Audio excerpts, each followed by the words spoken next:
Welcome to my super type A attempt at being Zen, the podcast. My name is Risha York, and I will be your host. If you are overworked, overtired, overstretched, overwhelmed, and just over it, you are in the right place.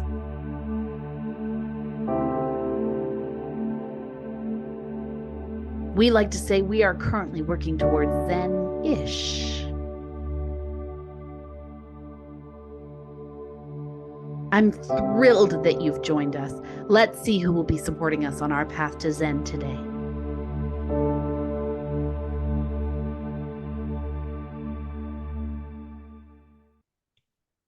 Hello, and welcome back to my super type A attempt at being Zen, the podcast. Today, I have Miranda Minassian. She is a mental health advocate, and she's joining us for a good chat, and I'm so excited she's here. Welcome, Miranda. Hi, Risha. Thank you. I'm really excited to be here. I'm looking forward to chatting this out. Yeah, me too. Can you please give us just a quick introduction about who you are, what you're about? Sure. So I am a former Aurelia community member, best known probably for working in the service industry. I was part of Mel Robinson's Eclectic Cafe. And before that, people probably see me around at, the bars that I worked at throughout my, younger college days. I'm also a massive mental health advocate. I went through my own, I would say, breakdown and recovery. And it's something that I've been really honest and open and passionate about because when I went through it, I really didn't know anybody else who had gone through it. And now, we're in a space where we realize that everybody's going through it. Yeah. So I want to lower barriers wherever I can. And then I've taken my kind of advocacy, a more formal route. I'm currently in law school. So that's kind of, the next step of where the journey's going for me. What that's going to look like, we don't know yet, but I just super love that for you. And I have to tell you why, because as a human being, I immediately was attracted to you when we met because you're very outspoken and very clear about your feelings and standing up for people. It was immediate. That is, I would say, definitely what I'm known for. It's a blessing and a curse. I used to have real shame about being that kind of lightning rod personality. I've grown to embrace it because the truth is it takes different kinds of people. Yeah. So I don't take up so much space that I think my method is the only method. Yeah. Definitely not. I'm not the person that's nuanced and is going to reach mass audiences. That's not my role.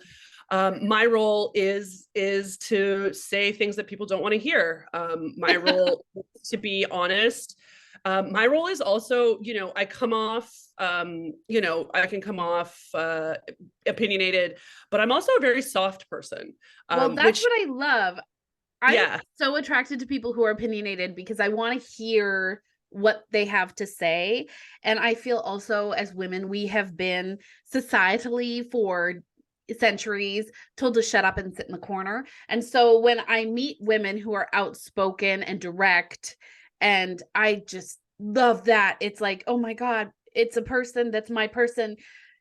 It's an immediate excitement for me. And that's really, I think, what my role is in advocacy spaces is so people don't feel alone. Yeah. I never want someone in a room to feel like they're alone or like their voice doesn't matter or like there's nobody who's willing to speak up. Yeah. And the truth is, I have found most of the times that I have said things out loud in public spaces or expressed a strong opinion or been clear about injustice, people have almost always come up to me afterwards and said, thank you for saying that. Yes. Not everybody. No. There's always going to be people who leave that space and think, man, she could go about that in a less aggressive way, or there's always going to be people who have opinions about how you say things. Oh, of course. But there are always going to be silent supporters. Yeah. So it's about balancing that, and that's a lifelong journey. Yeah, I agree. I struggle with this too. So what made you want to be a guest on the show today? Because I assume you had reached out to me and I was like, oh yeah, that'd be great. I love Miranda. But I was like, not everybody is super excited to be on a podcast about finding Zen when they're not in the Zen industry or they're right. And because you're so outspoken, I was like, I know she's going to have something really fun to say. Yeah, so I wouldn't say that I'm like, I don't think anybody in my life would describe me as Zen. That is definitely not probably the first 30 descriptors of me. But I come at Zen from a different perspective. So I am a woman of color who grew up in predominantly white communities, which created individual or unique stressors and external pressures, a lot of which I didn't learn to identify or deal with until much later in life, because you don't know that your experience is unique until you're outside of it. And then all of a sudden you're like, oh, right, there's this other component of me. And so that can breed frustration, that can breed anger, and then you're suddenly in this space. And I think as women, we all understand this, because women are often put in these situations of taking. And then the woman is left kind of, resentful and angry. And what do you do with that? And so I come to this from a space of my lifelong journey, learning to harness that and learning to that the Zen industry is not the only way to find balance. Agreed. Yes. So there are a lot of us who are never going to fit into the kind of Eastern philosophy, westernized version of that. There are a lot of us who don't have that privilege, who don't have that capacity, who don't have that neuro ability. And so what does that look like? What the discussion is like, that's what my super type A attempt at being Zen was born out of. Because, for me, it was, I'm incapable of slowing down. I'm incapable of stopping. I have just sort of like a built-in high energy and drive, and I can't shut it off. Sometimes it does me a disservice. Yes. And so the super type A attempt at being Zen is really the drive to understand how I can find my own personal balance while not removing the benefits that I have of being super type A. I mean, that is really beautifully said, because I think the Zen or balance journey needs to be individualized. Absolutely, 100%. I think we, particularly as social media is, how people consume knowledge now, in large part, and it's visual. Yes. So people identify the visual component of what balance is supposed to look like, which is, of course, thinness, which is, of course, whiteness, which is, of course, quietness, which is, of course, internalization of things. And for me, I see absolutely no issue with that. There is space for everyone. So if that is how you find it, this doesn't come from a place of judgment. This comes from a place of understanding that isn't possible for everybody. So some people have internal stressors. So I'm going to go way out on a limb here and imagine that you've probably been told to slow down all the time. Life. Why do you do everything at the same time? Why do you take on so much? Why do you say yes to everything? Why are you so loud? Why is everything about efficiency? Why are you so loud? You're a little intense. I feel like maybe you're just a little too excited about this. Yes. And I'm gonna imagine that, like, as far back as your memories go, those comments go. Oh, 100%. It's funny, actually. My oldest son is a lot like me. He's like my mini me. And so he's loud and he's passionate and he's excited. And I've caught myself saying what my mother used to say to me when I was a kid, which is like, shh, you're yelling at me. I'm right here. Yeah. And I remember as a kid being like, Mom, like I'm excited. I'm done. Yeah. Right. But also as a parent who is like far overstimulated by young people, it's the kindest way I can be like, shut up. Like, you're I can't take any more input. So I'm just like, my love, shh. Yeah. I'm right here and you're yelling at me. Yeah. So how do you then, so for people like us who have been told to slow down, quiet down our entire lives, that's, you know, my father still says it, and that's my earliest memory of him. Yep. So how do we, because the fact of the matter is we aren't going to. No. You're not going to slow down. You're not going to quiet down. So what does it look like? You can say no to more things. You can set better boundaries. Yeah, 100%. I am slowing down in that I'm understanding now my personal capacity a lot better. Yes. So even though I want to do all the things, I'm learning now to prioritize and spend my time and energy on the things that matter the most. So for me, that's slowing down. But you still attack every project at 1000%.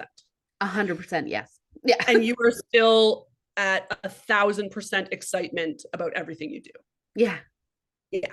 So that isn't, you know, the classic definition of Zen, right? No, that's temperament. I mean, I think that comes down to who I am as a human being.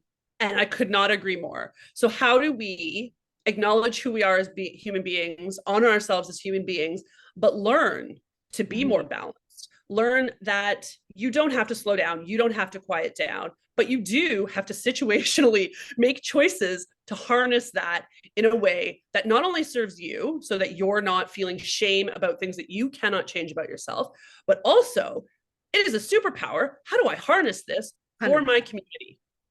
Yeah. And it's about harnessing it, but also understanding like when you operate at that level, there is a certain amount of neurochemical stuff that goes on and you can burn out. Yes. So also understanding that, yeah, I can put myself at this a million like focus and I'm so excited and I'm going and I'm going and I'm going and I'm going. But then there must be a recovery period to follow. yes. You have to understand your body, no matter how excited and driven you are, cannot function at that super high level all the time. That was my learning. Like, that's why my super type A exists. Right. Because my mother ended up with Parkinson's and she operated like that, like a million miles a minute all the time. Yeah. It's not sustainable. It's not sustainable. But that doesn't mean what it looks like for you and I is what it's going to look like for other people. No, it's totally. You and I are going to scaffold our lives so that we are intensely working on projects. And then, so like 9 to 5 isn't ideal for us, right? No. Having a job that's 8 hours a day, where really you might only be able to harness that hyper focus and that, you know, energy on Tuesday and Thursday. Yeah. Because Monday, Wednesday, and Friday, you're disinterested with it. You know, that's not ideal. So why not learn about yourself so that you can pick an industry or a passion that aligns with that ability to give it your all for 2 weeks. Yeah. And then take space off, slow her down. Well, and there's also a boss that understands that, right? And can harness that. There's also an area where you have to understand some things are a sprint and some things are a marathon. So like, you know, my work can be little sprints, which is great. And I love that. And then there's little pieces of my work that are a marathon. And I get frustrated with them sometimes because I'm just the kind of person that enjoys variety and things that change and new challenges. But when you run your own business, there's pieces that are like, this is a marathon. It's forever. So slow down. You're not going to be able to rush through this and then be done. Like, this is just going to be always a thing you deal with. So take a minute, slow that part down. You can rush at the sprint. You can run at that sprint and like attack it and make it happen and come out with these glorious, beautiful results. And that's cool. And then you come to a place of rest after that you really, truly need. Yes. It's funny because I always use that analogy, the sprint and the marathon, because life itself, it's not a sprint, it's a marathon. And we can burn out if we're sprinting all the time. Absolutely. But and I think, sometimes you need the sprint. 100%. And I think people who are interested in social justice spaces need to come to this understanding sooner than later. Because you're not going to end racism. You're not going to end sexism, right? And you can be dogged in your pursuit of justice. Yes. But it is a marathon. It is not even a marathon. It is a relay marathon. So you're going to take the baton as long and as far as you can. And you're passing that baton off to other people. You are, at no point do you finish that work. That work will never be finished. So it's one of those things where you have to learn not only with your internal energy, like how to harness it, how to say no to more things. I think you and I have a similar problem where we feel privileged to be involved in exciting things. Yeah. When people ask us to do something cool, you're just so honored that you're like, yes, I want to do that. Yes. And then you realize, and it's like, oh, that's only going to take 5 hours. Oh, that's only going to take 10 hours. Oh, that's only going to take, and then all of a sudden you're like, this is a 70-hour week. Like, what have I done? Yeah. I have vastly underestimated the amount of time that this task will take me. And I have way overcommitted. I have gotten so much better at that. Like in the last decade, that has been my main focus. Like when I started this journey, I was working 2 full-time jobs together. Yeah. And owning a business. So it was like, what are you doing? Like, this is not only is it not sustainable, like I am literally a puddle of goo when I get home, and I can't talk or interact with anyone because I'm spent. I'm like crying all the time and really struggling to manage my emotional regulation because you don't have any capacity left. I have nothing left, right? Like my wick is so short. And I feel like COVID did the same thing. So COVID put me in a position where it was like, okay, now we're doing this all over again. It's like too much stimulation, too much happening, no breaks, no time away, no anything. And I'm a highly extroverted person, and I am fueled by being around other people. Yeah. And I was around my family constantly, which was lovely, but I need that external energy to recharge. And it burnt me out so hard, and I know that burnout feeling because I'd already felt it before. So it's like, oh, I remember this feeling. Yeah. And the thing people don't understand about burnout is true burnout, it's not it actually is very much like the burning of a wick, because you have to now spend the next 3 to 2 years, 3 months to 2 years rebuilding that candle. Yes. It's not about relighting it. It's that when you're truly burnt out, the recovery of that, so you have to be very careful about guarding those boundaries. And the internal ones are easier, right? Because you get to know yourself. As you age, you do get to know yourself better. Some people are obviously more self-aware than others. I have friends in their 20s now who are saying things to me, and I'm like, girl, I didn't come to that realization until 2 years ago. You're so ahead of the game. Like, congratulations, good for you. Love it for you. Hated it for me. But the external factors can be difficult because you don't have control, right? So you don't have control about the world around us. You don't have control about a lot of what is happening. So how does that factor into it? And I think for me, because one of my superpowers is empathy, I feel things very deeply. Yes. And it allows me to connect with basically anybody. Like, I go into homeless shelters. I have people there who see me on the street with my red bicycle. They know me wherever I am in town. They wave at me, and then I can go to a law firm and, a party on the 20th floor. I put on the clothes. I can go, and I see these 2 groups of people, street adjacent living and people with some of the top paying jobs in town, as equal communities to me. Like, these are just people in different circumstances. And that is because of my empathy. And that is because my understanding of human beings. But that being so deeply tied into other people's emotions, being so deeply tied into humanity, can be distressing, because humanity is not always positive. We do very hard things to each other, and these are long-lasting problems, and these decimate people's lives. So how do you, for me, the struggle has been, and it's been like I've always felt that way since I was a teenager. I felt very alone in my devastation about external forces. Right. And that was what led to my breakdown, right? And I don't know whether we'll never know whether genetics or what plays into how mental illnesses develop. But based on my family history, I would say genetics is a strong component. Sure. And so it's only in recovery, because I talk about like a time where my mental illness was very active in controlling my life. And then there was a breakdown and a turnaround. And the recovery since has been all about, how do I let these things in? Yeah. Feel compassion, but not let it sink my ship. Right? Yeah, 100%. And that's such a huge challenge for empaths, because we feel like, I always talk about, I'll walk in the room and I can feel the room. And sometimes I can't tell whether the feelings in the room are my feelings or somebody else's feelings. And I have to excuse myself for a moment and check in and sort of be like, hey, is this me, or is this like radiating off of someone in this room and I'm picking it up? I just need to know whose feelings I'm dealing with.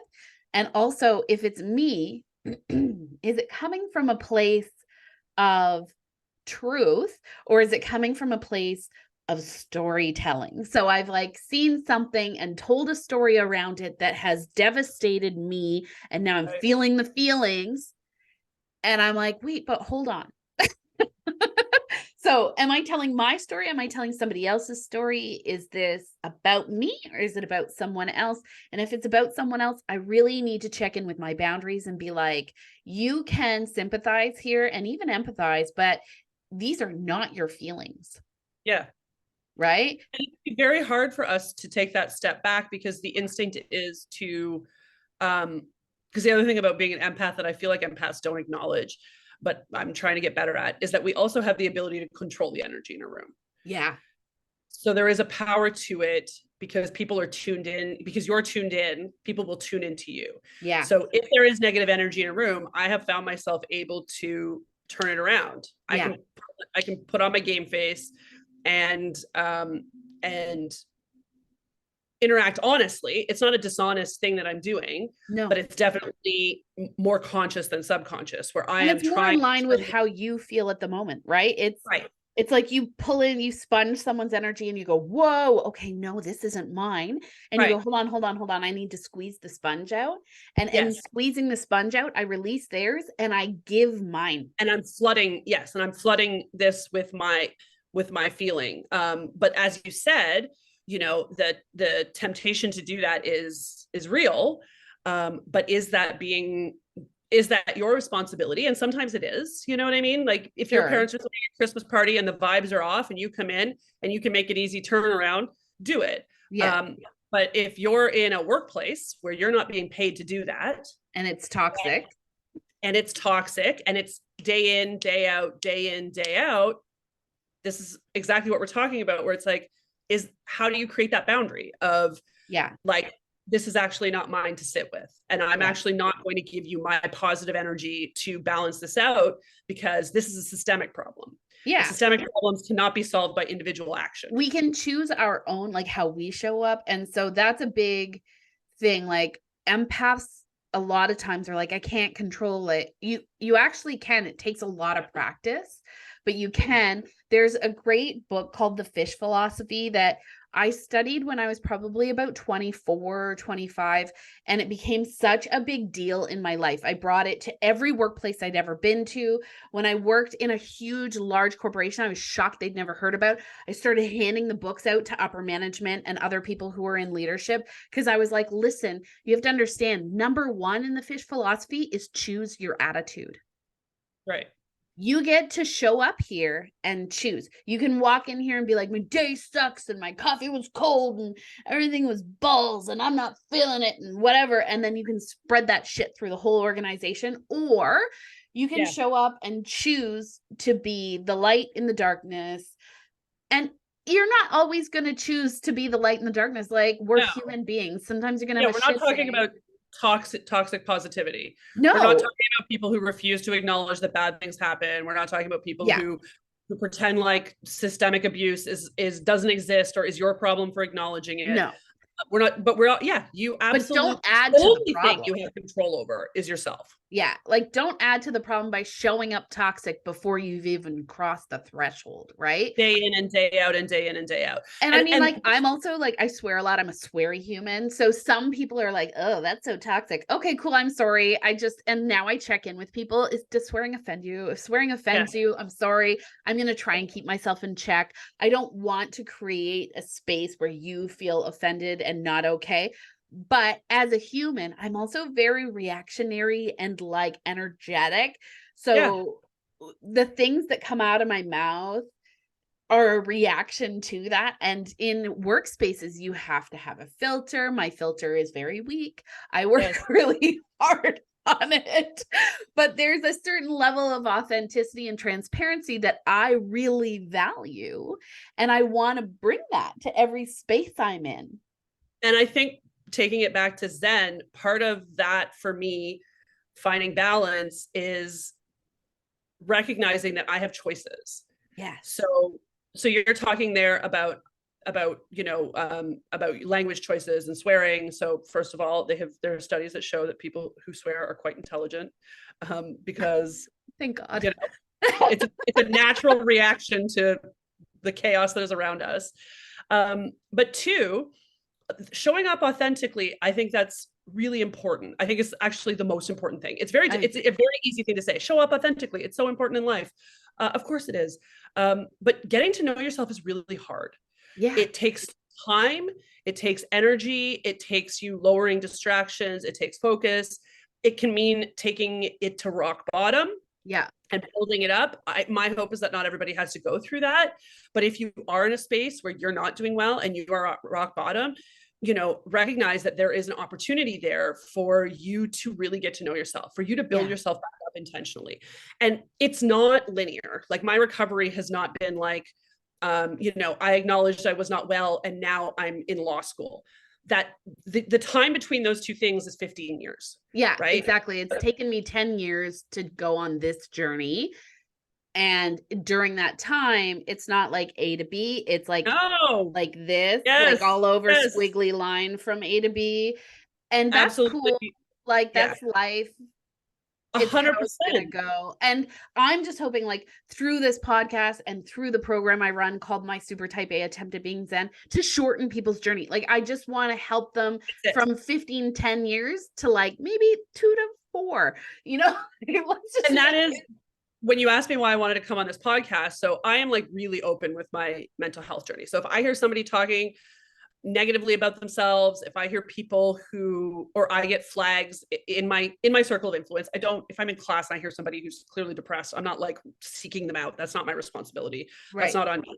But if you are in my circle of influence and I am seeing a pattern of you speaking negatively about yourself, if I'm seeing a pattern that I recognize from my own journey, I will just talk about my journey. I'm not going to say, you seem like you might be depressed. Let's talk. I will just find an excuse, because there's always an excuse, because it's a huge part of my life, managing this illness, to be frank and to share like, I've noticed when I'm not doing well, X, Y, Z. I've tried this, didn't work for me, but I've also tried this, they did work for me. And because we have an ability to connect with people, it's easy to be authentic and frank and bring those things up in a non-contentious, non-judgmental, just like sharing the experience. And then it allows people to access it. And then if you want to talk to me later about it, if you heard something that you want to follow up with, I'm a pretty easy person to speak with. I think people feel pretty comfortable coming up to me because I'm so vocal about stuff. I clearly writing response. So I have had friends take me up on it. I have had acquaintances take me up on it. I have had people check in with me after the fact to say like, how did you do that? What helped? What really helped you? What was the starting point for you? I think this is actually a great point to mention too. Like there's all these memes that go around on the internet about like, I don't like it when people talk about themselves and make it about them. I think this is a great point for people to understand. Like when we are hyper extroverts and we're hyper extroverts who are empaths, we're not talking about ourselves because we're trying to talk about ourselves. It actually comes from a place of caring and wanting you to relate to us so that you understand. even as a hyper introvert, maybe because you're quiet and you're not saying anything, but we have a concern and we've kind of picked up through our empathy that there might be something you might want to talk about, but you don't know if you can. We're sharing things about us to show you it's safe to share with us. And to create a space for authentic connection. Yeah.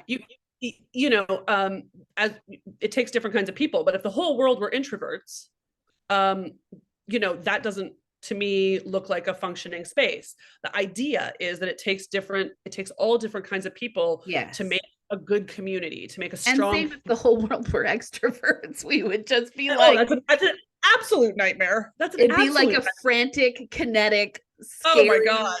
Oh, way overly emotional, like just absolutely toxic. Oh, way too much, just too much.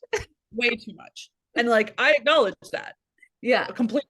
But yeah, I wasn't trying to, sorry, I was absolutely not besmirching the good name of introverts. Yeah, I know. God bless them for keeping this ship on the rails. Oh yeah, 100%. Like we need that mixture of not only introvert, extrovert, but also temperaments. Yeah. Like it's so funny because I work in temperament theory every day and we talk about this constantly. And, my polar opposite temperament, I may not be able to understand frankly where you come from or why you do the things you do. I just like, it's not natural for me. It takes me a lot of time, energy, and focus to work in that temperament space and live in that temperament space. And it comes so naturally to other people. And I'm like, wow, okay.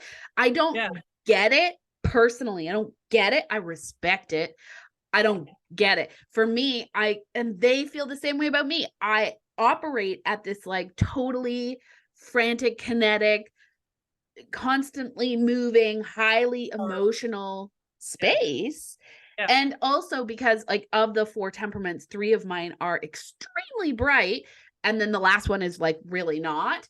My 3, I can work sort of like a chameleon and work in and out of those 3 seamlessly. And so I can connect to a lot of people. And when it comes to the one that I struggle with the most, I have to shut up, sit down and listen. And I know that like doing that work for myself allowed me to get to a place where I know that. And so when I'm having moments where I'm like, I'm not connecting with this person and you can see it and feel it, I'm like, oh, they're probably that temperament. Shut up. Yeah. It's because I'm talking over top of them. It's because they need somebody pulled back for them to come forward. Yeah. That is, and that's part of getting older too, is you meet other kind of people and you recognize that you do need to give people the opportunities, right? Yeah. And because space. We are strong personalities, we make space because we can take up a lot of space easily, effortlessly. So, that's also part of it is harnessing that ability to recognize that this is a time when taking a step back would actually offer people who have imperative voices to be heard. Yeah. And I think that's part of it, right? Is like and time, space and time. It's right. Like sometimes there are temperaments, they need a beat, like they need an hour to sit with an idea before they can contribute. And I don't function like that. I go a million miles a minute and it comes immediately and I want to contribute now. Yeah. But and there are also people who tend to be people who are more thoughtful, less reactionary, also tend to offer more mid-ground approaches, which is never my approach. I'm always the radical in the room. I never thought I was. It's only now that I'm in law school that I'm like, oh, I'm that person. Oh, shit. I'm the radical in the room. That's okay. We need the radicals in the room, right? And that's it. Is I need the middle approachers to turn my radical ideas into things that function. And shift perspective, right? Shift perspective just a little bit. Absolutely. And we are focused on different things. Yeah. I am focused on bursting bubbles. I am focused on bringing new ideas. I am focused on extremely big picture, how do we fundamentally change the way that we approach these things? Yeah. But then somebody needs to strategize on how do you implement actual strategies to accomplish anything. The minutia. Right? I get frustrated with the minutia. I can exact a plan, but I get frustrated with the minutia of a plan. So where it's like, well, first we'll need to do this. And it like It's because hear there's my time in between the steps. body Yeah. like Because you it's want to like do the thing. it's like someone Like, scratching at the inside of my brain when people yeah. are like, okay, so let's just take ourselves through the steps. I love a good step process, but like, can you hand me the sheet so I can read it fast? I don't have a lot of patience to sit through well, what we know Yeah. is A. Yeah. And what we need is B. And the steps, like my brain starts to feel itchy. Yeah. Yeah. I totally, I get it completely Just because, tell me what to fucking do. Like, just yeah, put me because to we work. want to get into action mode. Yeah. Right. We've already had the idea. Our brain is running at 1,000 miles a minute. We've had the idea. We know where we're trying to go. We're, like let's get there. Yeah. The fact of the matter is that deliberate processing, and that if you want people to come along with you, yeah, that's it. You have to slow down so everyone can come with you. And in the same way that like there are limitations to the speed at which we process, right? Like there are lots of things that I find extremely difficult. Yeah. Fitting into certain spaces where there is an established process. If I don't know why we're doing something, yeah, if I don't know the purpose, my brain refuses to acknowledge the process. I will make silly mistakes repeatedly because I don't understand why we're doing it. Because if it doesn't make sense, I'm not going to do it. That's how my brain is like, no, I'm not doing that. Right. Which is a limitation that I have. Other people's limitation is that they need time in order to really get a function of the steps. Whereas I'm like, let's just run over the steps and get to where we're going, right? So it's like you have to, showing up authentically means knowing your strengths, but also recognizing your weaknesses and finding people who complement them in a way that creating community so that you're not shamed for your strengths, and so that you're not being let down, or so that you're not being exploited for the weaknesses, right? Yeah. And I think a lot of this comes, and it sort of actually leads into my next question. So my next question is, what does Zen mean to you and how's the journey going? But in that too, there's this, when we're super type A, we have these really high expectations of ourselves and of others. And so for me, like part of that Zen thing was letting a lot of that go. I was blessed with I'm going to call it unconventional upbringing. Okay. So I have extremely high expectations of myself. I have no expectations of other people.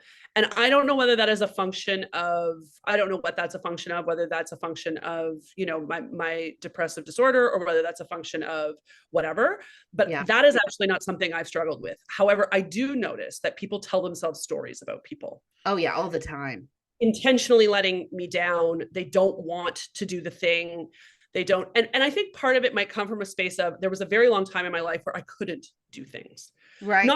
You can do whatever you want. I'm not trying to set limitations on people, but I was so deep in my illness that basic life felt tremendously difficult. Yeah. So from that experience, from what I took from that was give people grace. Yes. In terms of the story you tell themselves about why they're not doing the thing.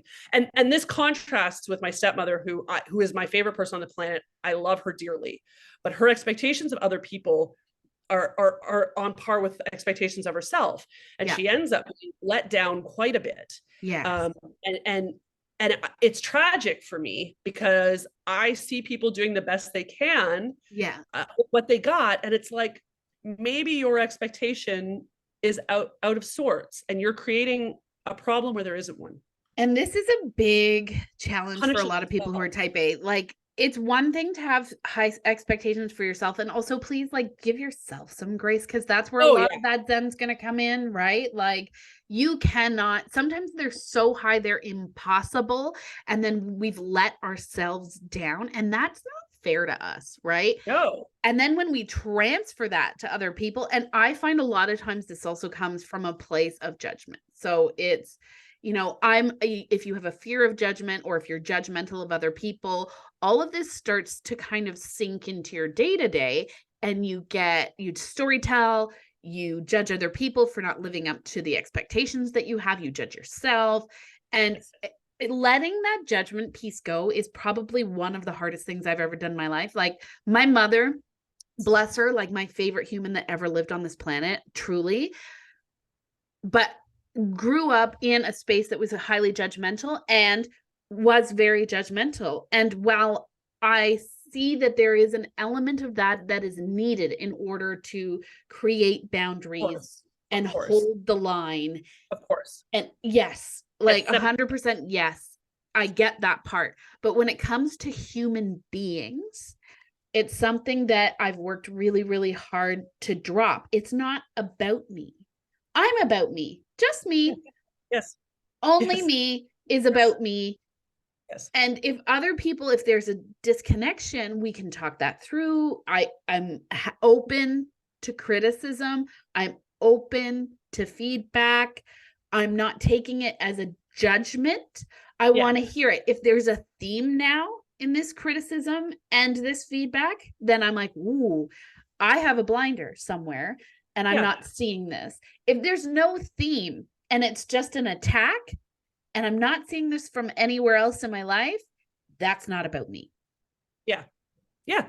And that's it, that is so much is that 98% of the things are not about you. People are on their own journeys. People are at their own capacities. People are, doing the best they can with what they got, and what they got changes, and what you got changes. And it's funny because I never struggled with the external. So I assume that, I don't take anything personally. I never have. I don't hold a grudge. I have a 4-second memory also, which is, a blessing and a curse. Like, honestly, I lend people money and then they pay me back. And I'm like, what's this for? And they're like, oh, you. So if you're listening, you totally want to be friends with Miranda because she absolutely borrow money from me. At the same time, if I borrow, don't lend me anything. Never fair. Yeah. Because I will not return it, and not because I don't value your stuff, because I literally don't know I have it anymore. But what that means is that because I grew up in a very non-judgmental environment. My mother was extremely lenient. So I don't have judgments about other people. I really don't. I see every action as, not that there are bad, of course there are bad actions. Like if you want to take things to a extreme, but for the most part, people are acting benignly because they're just going about their internal struggle, and it's affecting them. They're not, most people are not intentionally harming. They're not intentionally, most people. Bad actors, you got to weed them out immediately. If there's one, I think there's also a certain level of like, if you've dealt with that trauma, if you've had those people in your life who are not, who are malicious, right? If those people have made their way through your life, look, I get where the judgment's coming from. I understand. It's like once bitten, twice shy. I hear you. And I know that's exactly what happened with my mother. I know the trauma she went through. So I'm very forgiving of where it comes from. Yeah.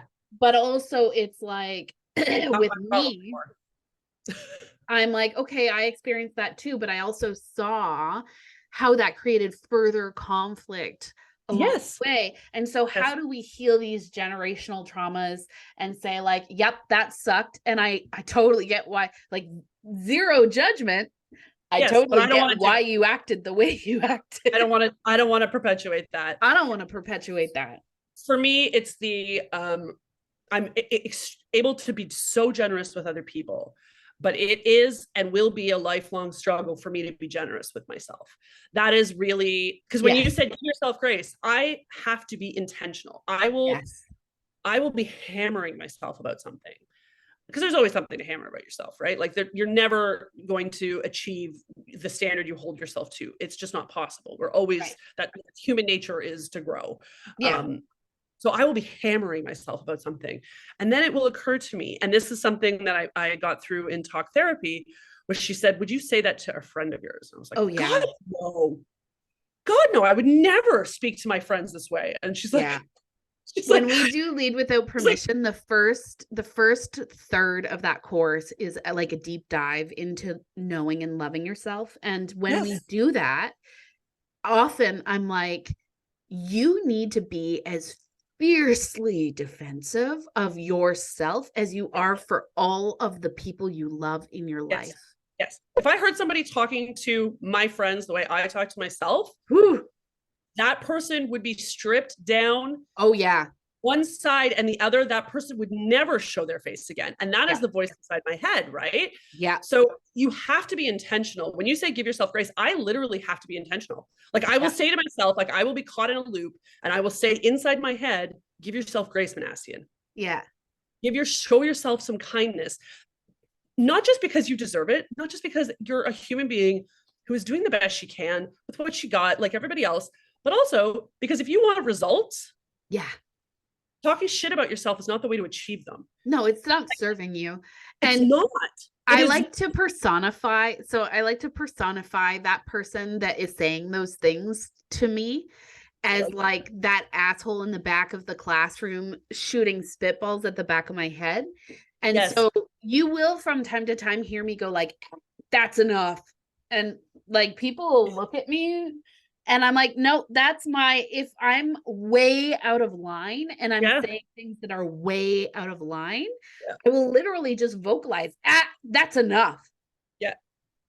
And now my husband knows what it is, but he used to be like, whoa, what'd I do? Oh my God. And I'm like, no, it's not you. I'm talking to me in my head, but I need to say it out loud so that I'm acknowledging. Yes. Like, hey, bitch, I do this, that's not okay. I do the same thing. And my partner's like, what did you say? And I'm like, nothing. And he's like, no, like, what did you say? Because he thinks I'm trying to hide. And I'm like, no, it wasn't. It was to me. I'm yelling at me. Okay. I need to hear it. Yeah. Right. And I need to be my own cheerleader. So if no one else can hear the thoughts in my head. No. Only me. So I have to be there to be like, hey, that's enough. Yes. We don't treat ourselves that way. Nope, that's not how we treat our friends. That's not how you treat strangers. No. And if this is something that's happening to you, like if there's a listener here and you're like, oh my God, that's me. I go down the rabbit hole of beating myself up and I'll pound and like totally listen. It takes practice, but it does go away. It does. It takes practice. And like, I used to have to do that. Shut up. Sit down. That's enough. I used to do it so frequently, it was obnoxious. And now, like, it maybe hits me once every couple of weeks, once a month. It's not nearly as frequent because I've learned to reprogram that as that's not how we talk to ourselves. No. And it is like, so the talk therapist said, was that how you would talk to a friend? That was years ago. And I'm still like, if anybody takes from this that I am a fixed and healed person at the end of my journey, I have not done my job. I am on the journey with you. Yeah. This is a lifelong journey. But that was a framework that really helped me because now when I say, Miranda, give yourself grace, I will think in my head, how would you speak to Brianne? Brianne is a friend I've had since I was in the 6th grade. Yeah. What would you say to Brianne? And then I will run that through my head. Yeah. I will say, you're doing the best you can. Life is really stressful right now. Take a bubble bath, come back tomorrow to it, have a nap, because those are all the things I would say to Brianne. Yeah. I should love myself as much as I love my 6th grade friend. Yeah. It's nice to take our own advice sometimes. I think about that a lot too, because I've heard my mother in my head say that. Right. Hey, how about you take your own advice? Yes.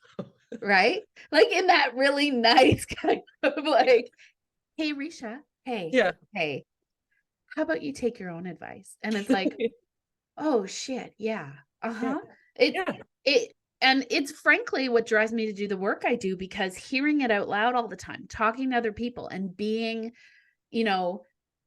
kind and supportive and present and making space allows me to do the same thing for myself. Like you're literally practicing what you preach. Yes. I had a great chat on this podcast with Belinda Ginter. She's a mindset coach. And she said, I often wonder like whether it's the clients that have the better benefit or us. Right. And I was like, I know, because it's so nice to revisit and revisit and revisit. Yes. It isn't, I didn't end up going to law school in my second career by accident. Yeah. I'm formalizing advocacy I've always done. Yes. So you are formalizing space that you have always made. Yeah. Well, or have actively worked at making. Yeah. Right? But you've always been doing it. My bet is that as a 7-year-old, you were probably a 7-year-old who wanted to include other people. Yes, you were probably 100%. The little girl at the party who saw somebody sitting alone and would go over and be like, I also like horses, you know, like you have always been, this is not, it doesn't mean it's not hard. Advocacy is hard for me. It was raised. It doesn't mean that it doesn't take work. It doesn't mean that you're not always learning. It doesn't mean you're not always growing, but there is something, there's a natural calling that you're feeding. And as you my mother was a social worker and a therapist. So I was raised in a house as a single child in a single parent household by a social worker and therapist. So it's like we didn't have the privilege of not being transparent and communicative, because more often than not, it was a partnership, not a parent-child relationship. Like more often than not, like we're in this together kind of vibe. Yeah. Right. And so very adult conversations at a very young age, and a lot of responsibility at a very young age, and learning who I was. And I mean, yes, I got to go through a lot of that at a very young age, which had served me, but also is forever frustrating as you watch through your teen years and your early 20s, people doing this and you going, no, it's a bad idea. And then you realize, oh shit, people have to make their own mistakes to learn from them. Like that. Yeah. Okay. You can shorten like you said, you can shorten the squiggle from A to B. No one's line is linear. No. Again, anybody who's listening to this who is in a space where they're feeling negatively or they're looking for how to build themselves up, know that every single act you do builds on it, and it is not linear. So if you go for a walk today, that is great. That counts. That is huge. If you go for a walk tomorrow, great. But all you can do is today. Yeah. And what you do today, you can build on tomorrow, but it is never going to be point A to point B. Ooh, that moved like a freight train, didn't it? I am so blessed to have had Miranda on this episode, and I do hope you join us for part 2 of our chat. We talk fast. Sorry. You can set us to 0.75 speed if you need to, but I hope you're enjoying the conversation. I certainly did. Thank you for listening. Like and subscribe to our channel wherever you listen to podcasts. Visit www.yorkmotivational.com for more information on my Super Type A Attempt at Being Zen, the coaching program, Lead Without Permission, or visit our contact page to reach out to Risha.